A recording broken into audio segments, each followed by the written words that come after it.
There's going to be lunch. Daniella's bringing some salads and some sides. There should be some in the back in about 30 minutes. I know Ben has to leave early, so I'll try to run through this the best I can. I will stop at each section. If you guys have any questions, just shoot it at me. I'm going to try to be as clear as possible to get our leadership language across and continue to make this and refine this process better and better for our residents and for you as well. So let's pray. Father, thank you for this morning. Thank you for this time we have together. And I know there are plenty here that are sore. And I pray, Lord, that you help us to recover. And God, just be with us as we walk through the leadership residency in this new group. Prep us so that we are just dedicated to the residents, but vice versa, that these residents would find a good coach, be able to just receive good ministry experience and a lifelong mentor. Father, we love you, we praise you, and we thank you. In Jesus' name, amen. Amen. All right, so first things first, just to introduce to you guys the new group of residents that are coming in. These are an incredible set of residents. Every October, I go through the process of going through DTS and finding our residents. None of them are here. So we went through a process of looking for 180 candidates through DTS. Interviewed about 40 of them, and none of them are here. So these residents found us. I didn't find them, and this is an incredible group of new students.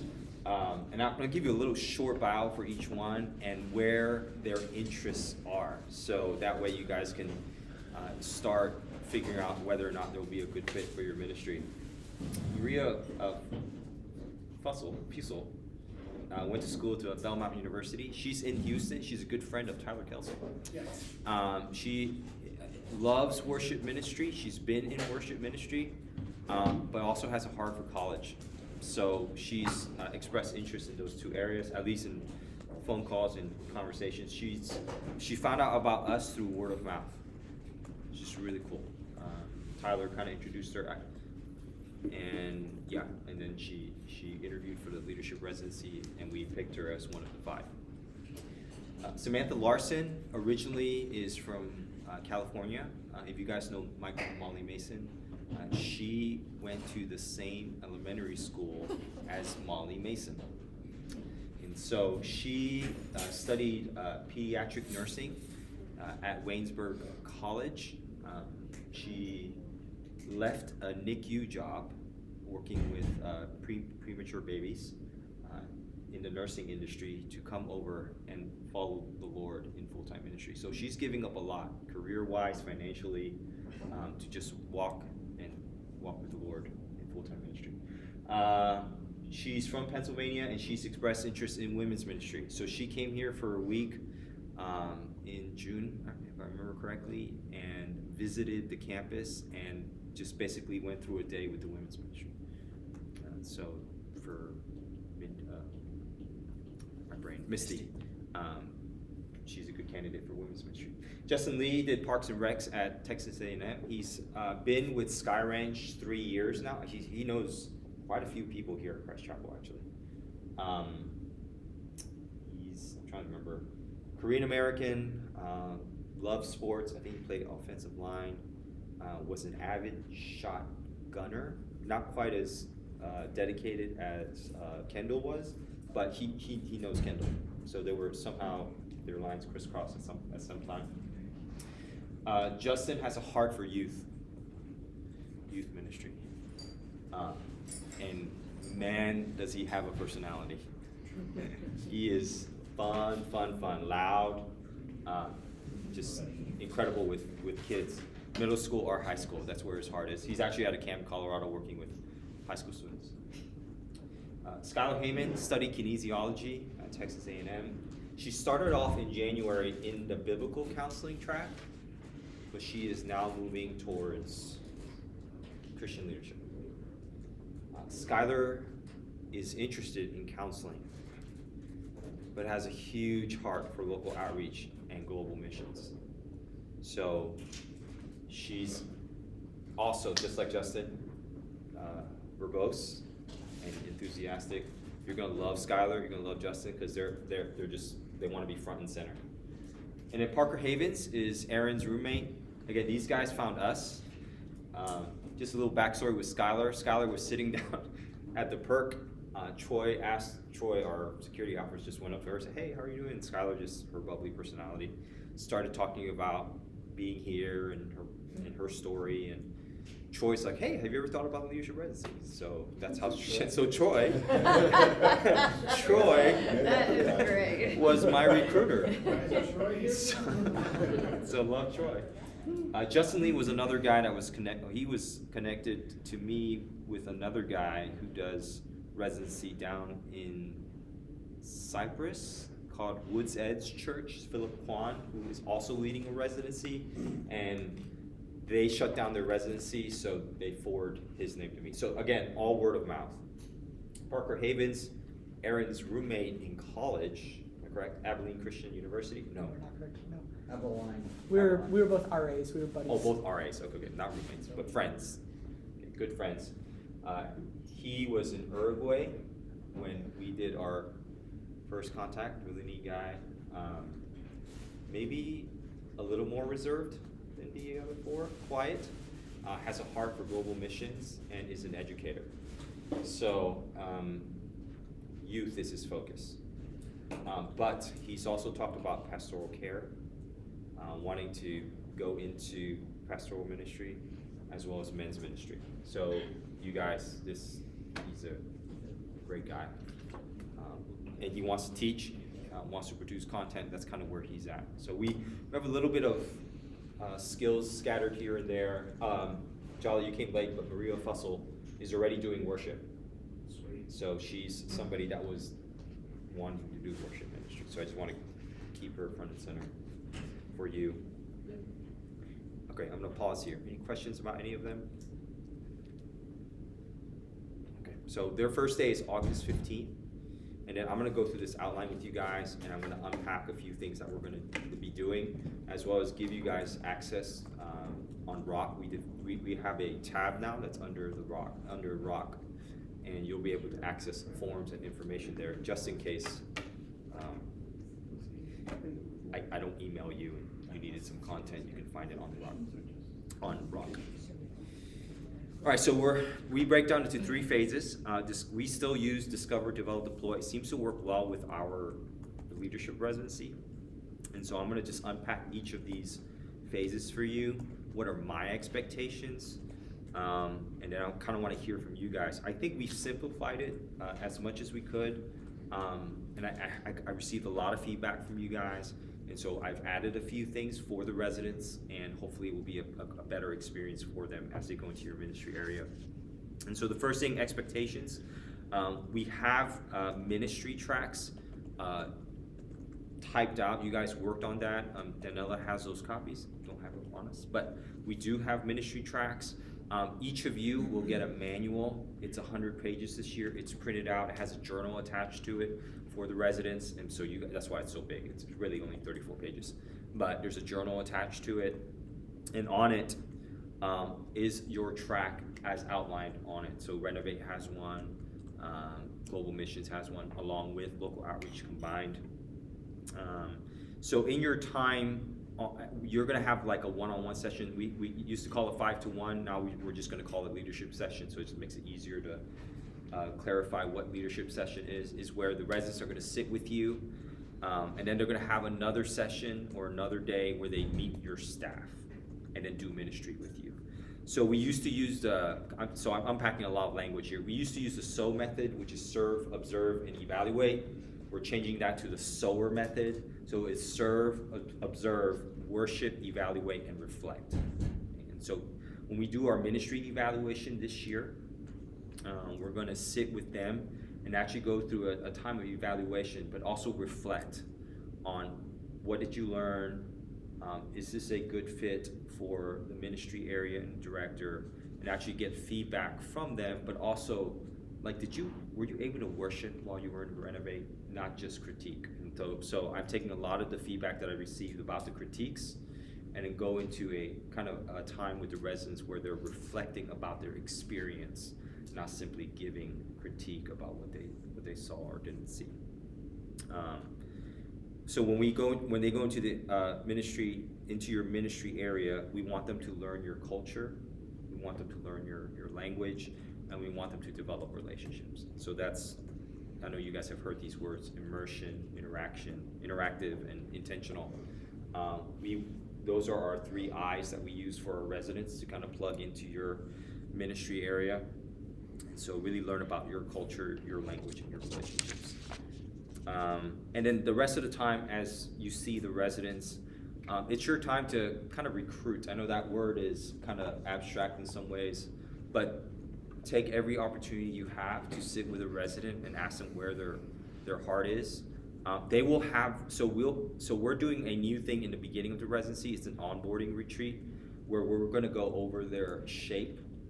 And so what I'm gonna do is, as soon as we get their shape and their giftedness segment, and we have it for each individual, I'll send that to you. You should get that 3rd week of August. You'll get their shape, their abilities, you'll get their personality, all that will be kind of sifted out for you, and you guys will get their shape, and that way you guys can see if they're a good ministry fit for you. When did you say they would get that, Phil? And we do that during the onboarding retreat. So August 18th and 19th is the retreat. And then hopefully after the 19th, so the week of this 22nd, my goal is to get you that during that week, their shape before they start their ministry track. Their first ministry track begins August 28th. Again, the calendar, I'll show you where the calendar is in a second here. And you'll be able to access the calendar and when their start dates and end dates are for the fall. Any questions about our ministry rotations? What would, in any area or department, what would, we talked about the immersive experience. What's the right balance between, hey, I'm kind of observing and learning this week, kind of taking things in ministry, and kind of being on the front lines and maybe serving. We got some feedback that, nobody in the room, but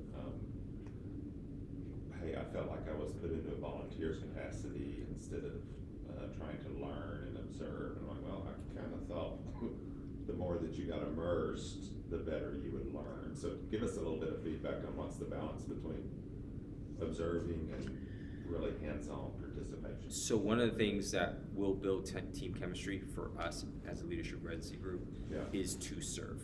Yeah. So they will be encouraged strongly to serve in the front lines. And there's so not much you can do in a week, but I feel like the clarity of how much or how little would be helpful. At every capacity. So every opportunity you have. So no longer are we using the language, you're just gonna observe and just sit idle. So the word I'm gonna try to encourage them is not be idle or passive. Okay. You're actually gonna be interacting in the ministry and doing ministry. Gotcha. So Okay. yes, so that language has changed. Okay. It's no longer, I mean, they're still gonna observe, but they're gonna observe while they're serving. Right. Does that, yeah, okay. So 100% serving, 100% observing. Okay. So, Austin, can you go to the first form, just as transition? So if you go on Rock, and I'm just gonna show you where our files are. I think you guys know how to use Rock. If you go to the far left corner, you're gonna see the Bible. Click on Employee Resources or the book. Call it the Bible. Click on Residency. It's very tiny. But you're gonna see these forms here. Oh, good, thank you.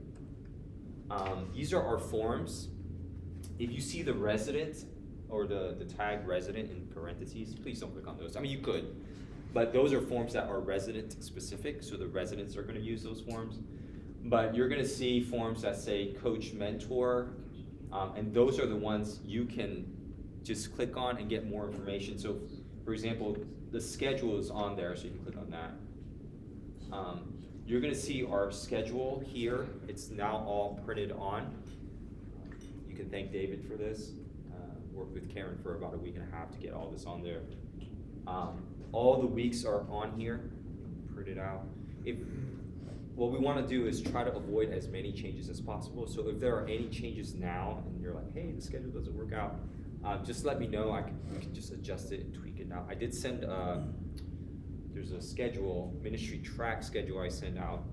If there are any changes in your ministry rotation area, just let me know and then we'll make those adjustments. But this is pretty much the weeks that we're doing. that we're following. So pastoral care, student ministry, kids ministry, traditional worship, soul care, connect, outreach, women's, contemporary, renovate, and then men's ministry. The goal is to add one more. We have 1 week off this year just before Thanksgiving, which is nice, as the residents are heading to finals week. But the one that we want to add is communication and visual arts, excuse me. But it's not on here, so we're still working on that. Scroll down. So the following Monday, after every single ministry rotation, will be a ministry evaluation period, or day, sorry, not period, a day. You're free to come here and actually sit and watch. And so we will go over what their evaluation is, what they observed, what are positive things they saw, negative things. We're also going over 4 questions that will review their worship and reflection time while they were in your ministry area. And these are the dates. There is a Monday before pastoral care and student ministry, but because it's Labor Day week, we're not going to do that. We're going to do 2 in one day, but that might not be 10 to 11. That might be 10 to 12. Just giving you a heads up in maybe a couple hours. But each one, we sit with them and we review that week of ministry and kind of hear from them. We also have another scorecard that kind of gauges, does their shape match their ministry focus area? And because if their gifting is not like them, obviously you can train anybody to do worship, but if they don't have the skill set, the next 18 months might be moot. So we want them to really be put in the right place with the right hard skills to be used in that area. And so that's what we're going to try to sift out during those ministry evaluation times. Any questions? All right. I got a quick one. Go ahead. This is I don't know how possible this is, just because I think it'd be hard to systematize. But is there any thought of how we communicate or partner throughout this process as just co-pastors, in the sense of, there might be some resident who's really attracted to college ministry, but David has a legitimate role that for them, a future and a calling that fits, and I don't know that about that with David, and I'm just I gonna don't have tell you, and I don't want to. right right, the no. Just that partnership of like, oh man, Andy's really gonna offer a lot more to this person. Yeah. So that it's not just a competition but kind of or that we don't find out like, oh, I had no idea that they were also really interested in local outreach, and right. Then it's all of a sudden weird between Lance and I, because that kind of. Good question. Okay, can you scroll up, just up the second page? How do we do a Mayo clinic where you get everybody in the room and Stop. talk about the case? Yes, yeah, exactly. And what's best for the person, and then we're not stepping on each other's toes. Right. So this year, we're implementing a transition timeline. So in the evaluation period, they get to choose their top 3 ministry areas they want to be in. And when they're done with the rotations, they're supposed to do a follow-up in every single ministry area they're interested in. So at least 3. We don't want to do beyond 3. And they are responsible of meeting up with every single director and figure out, is this the right area? The difference here is that they're not going to choose the area. This go around is us sitting down and deciding whether or not that's a good, because they can't get a second choice. So they could choose, hey, the area that I want to be in is global missions, but their second ministry area is kids ministry. Well, if kids ministry has more to offer, sorry, Bill, then we're going to place them in a stronger area where a ministry resident may get more ministry experience. That's awesome. So. But I think Ben's got a good question there. How do we collaborate on that? Because somebody may say, man, my passion is global missions. And Ben happens to be earlier on the calendar, say, it's like, boy, I'm just not seeing the connection here. They say that's their passion, but I want to counter that with just some observations that I want to share with Bill, so that he can be right. really looking, when it comes Bill's turn, not to taint the well, so to speak, but he's giving input into that so that it helps Bill further along. How to, maybe what questions to ask and how to clarify and that. My hope by mid-November and December, because they're doing a lot of follow-up meetings. Right. And coaches are meeting as well, Yeah. and I'm meeting with them, and I'm meeting with you guys as well, that we are able to find the best fit for them. What I wanna try to avoid is as Bill would aptly put, a missed fit. Like Right. I don't, so, you scroll up a little bit. So what we're doing here, I think timeline is important here. So by January 9th, they're in their ministry area. Like I don't want them to wait. I want them to have 18 months in a ministry area. So the one change that I'm gonna make is that, once the selection is made, the resident can float in that area, but they can't pull out. Does that make sense? Like, the idea of grit, like, okay, this is not the right coach, but we'll find you a right coach in that ministry area. Where you're backing out of that ministry area and saying, oh, I'm gonna go to another ministry. Not gonna work. So this transition period between November 28th to mid-December, because by January 2nd to 8th, they're back from vacation. They have to lock down their coach in ministry area. There's no, like, I'm gonna hound them and track them down, so. But I'm hearing what Ben is saying, would it be advantageous? So question. Correct. Would it be advantageous if they're here mid-August, you have 3 meetings a month apart to help guide their selection? So mid-September, mid-October, mid-November, if you have this group again who could review the residents, you've seen them a little bit, you've interacted with them a little bit. Right. You've had those kind of conversations, you may be able to help direct their choices a little bit better so they have a better win their first time, and maybe Christ Chapel has a better win because we've tried to put them in a place that this group feels is the best, at least first step. Right.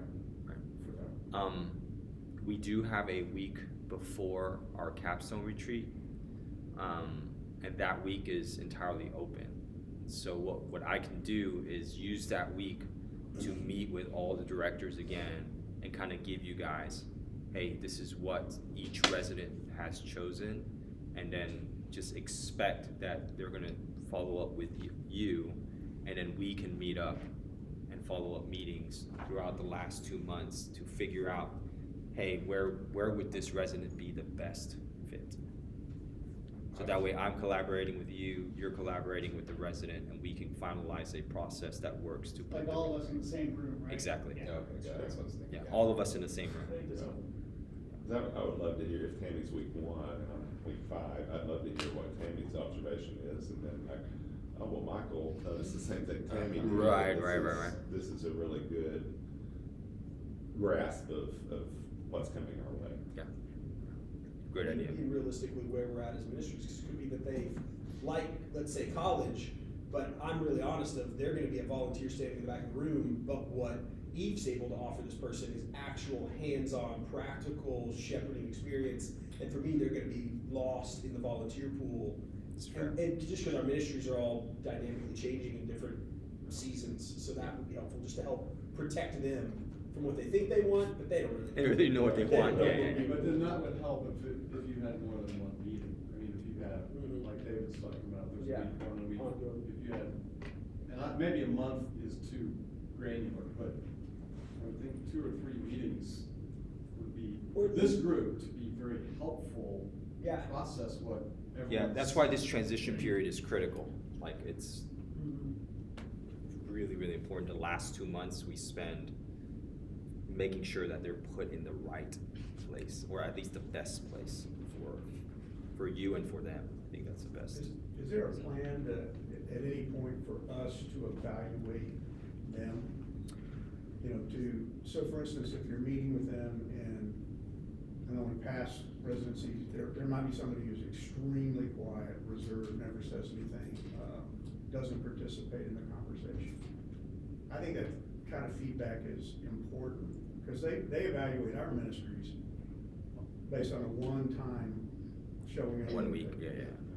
But I think we need to be able to critique just even, you know, where we think they are spiritually, and that's hard to assess in Sure. meeting with 5 people in a room, but I just think that's critical to give some kind of feedback to the group in terms of, here's what I saw, here's what I evaluate on that individual. Because that's gonna affect all of us if they say, well, I wanna be part of men's ministry, and, you know, I would love to hear what the rest of the group, how they evaluated them. Sure. The Monday after is like the best time because the D group is there for an extra hour and a half.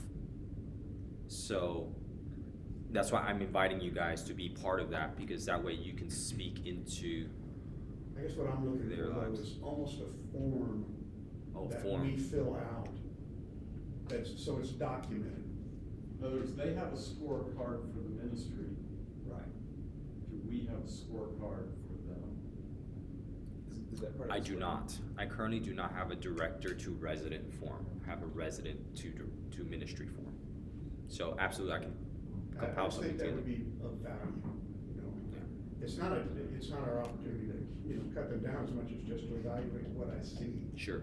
in terms of just their interaction in a group setting. If indeed we're gonna ask them to serve, you know, how did they do it how did they serve? Did they, you know? Can you go back one? Go back to the residency files.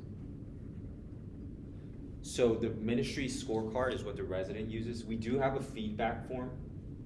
Go back one. So we have yes. So there's a residency coach feedback form that we currently use. It's embedded into Rock, and you can actually evaluate the resident. It's currently built in. We use it once a semester. I can send you guys a link and see if this is a good way to evaluate the resident. We already use it at the end of the fall, at the end of the spring, for 4 semesters. The only semester we don't evaluate them is in the summer. So this is something we already use that we can reuse for their ministry rotation period. So it grades them on calling, chemistry, character, and competency. And then at the bottom of the form, it has these 4 questions. What areas do you recommend the resident focus on for growth?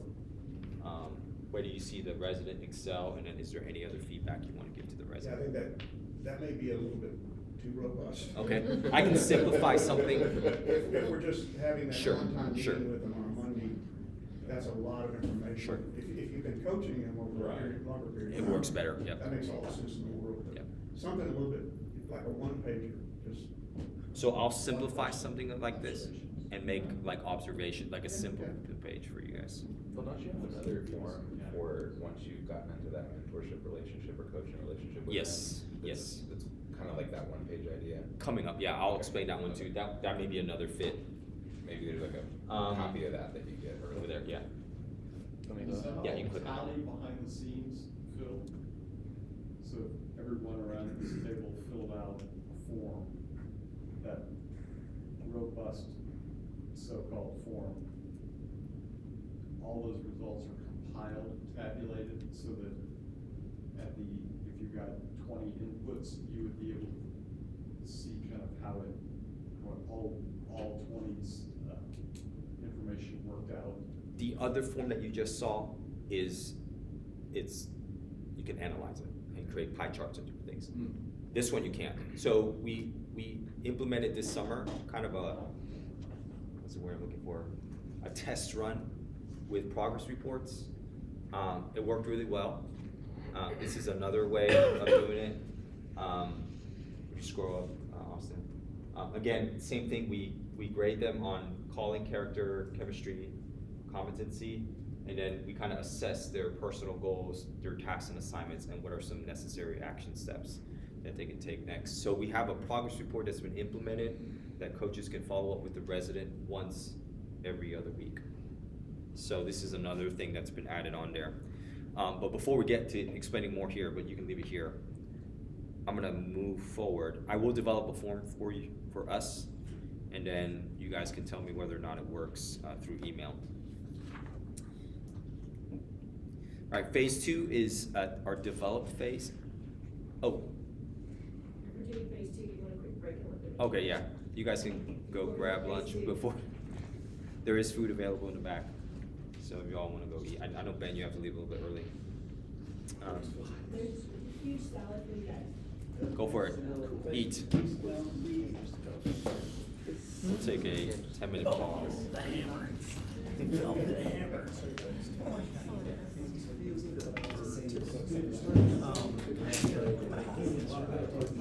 I'll see if I can put the director's scorecard today. I'll see if I can do that. Although I think Karen has to upload it. On your desk, my desk is on fire. Okay. Yes, it is. It is. Yeah, for each ministry area, whichever one. You want to pause? Sure.